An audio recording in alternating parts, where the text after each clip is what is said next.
દિશા।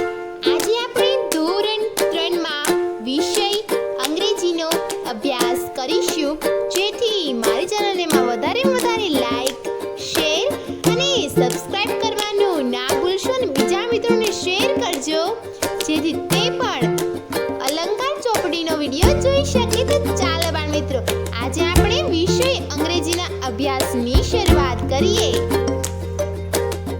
પુનરાવર્તન લક્ષી એકમ કસોટી જેનો આપણે અભ્યાસ કરીશું।